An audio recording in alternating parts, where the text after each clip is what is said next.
857 कल रात तक 857 टेस्ट की रिपोर्ट्स हमारे पास आई थी। इसमें से 794 नेगेटिव आए थे और 56 लोग पॉजिटिव आए थे। इन्हें मिलाकर कुल मिलाकर 3064 हमारे पॉजिटिव अब तक हो गए हैं। कल हमने 64 लोगों को डिस्चार्ज किया था, जिन्हें कुल मिलाकर कुल 1476 लोग अभी तक डिस्चार्ज हो गए हैं और अब डिस्चार्ज की संख्या कुल भर्ती मरीजों की संख्या से अधिक हो गई है हमारे पास।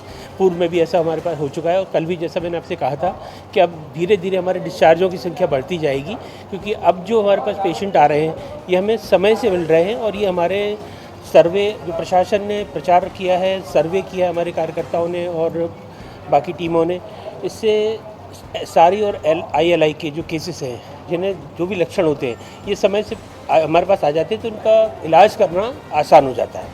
इस तरह से हमारे पास आज की तारीख में जो भर्ती मरीजों की संख्या है वो 1472 है। मरीजों का ठीक होना उनके लक्षणों पर आधारित रहता है और जो अधिक प्रभावित हो जाते हैं उनके लंग्स में प्रभाव पड़ता है।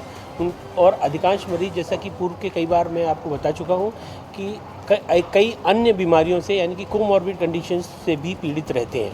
डायबिटीज़ होती है, हाइपरटेंशन होता है, लंग्स की बीमारी होती है, कैंसर होता है या कई और भी चीज़ें होती हैं। ऐसे लोग जब इम्यूनिटी कम होने के कारण इस वायरस के प्रभाव में आते हैं तो उनको अन्य बैक्टीरियल बीमारियां भी हो जाती हैं। जैसे सबसे कॉमन इन मरीजों में लंग्स के इन्फेक्शन होने के कारण बाइलेटरल निमोनिया हो रहा है। अब इनका इलाज, वायरस का तो इलाज नहीं है, परंतु निमोनिया का इलाज करने के लिए हायर एंटीबायोटिक्स देनी पड़ती हैं। इसके साथ में जो अन्य लक्षण उनको पाए जाते हैं, उनके लक्षण आधारित इलाज किया जाता है। सबसे प्रमुख दवा इस बीमारी की जो है वो हाई फ्लो ऑक्सीजन है। ऑक्सीजन का यदि सही तरीके से प्रबंधन किया जाए तो अधिकांश मरीजों को बचाया जा रहा है। पूर्व में जो ICMR और WHO की गाइडलाइन आई थी उसमें ये बताया गया था कि जितनी जल्दी हाई फ्लो ऑक्सीजन का प्रयोग करेंगे उतने शीघ्र ही मरीजों का लाभ होगा और उसी का पालन करके अधिकांश मरीजों को बचाया जा रहा है और उन्हें जल्द ठीक किया जा रहा है। अतः हमारी ये जो रिकवरी रेट है, अभी हम लगभग 48 क्रॉस कर गए हैं और अब शीघ्र ही 50% के करीब पहुँच के इसको बढ़ा। शासकीय चिकित्सालय जो हमारा मेडिकल कॉलेज है, इसमें पर्याप्त मात्रा में चेस्ट फिजिशियन है। यहाँ एक विभाग ही अलग है और MRTV के जो प्रभारी हैं वो उनकी पूरी टीम लगी हुई है। इसी तरह से अरविंदो में चेस्ट फिजिशियन जो डॉक्टर रवि दोषी हैं वो पूरा प्रभार देख रहे हैं। इंडेक्स में भी चेस्ट फिजिशियन की देखभाल में ही काम हो रहा है। इसके अतिरिक्त शहर के जो अन्य चेस्ट फिजिशियंस एसोसिएशन है, इनका भी कलेक्टर महोदय के आह्वान पर लोगों ने पूरा साथ दिया है और जितने भी हमारे येलो कैटेगरी के और रेड कैटेगरी के हॉस्पिटल्स हैं, इनमें ये लोग निरंतर मांगे जाने पर अपनी सेवाएं उपलब्ध करा रहे हैं।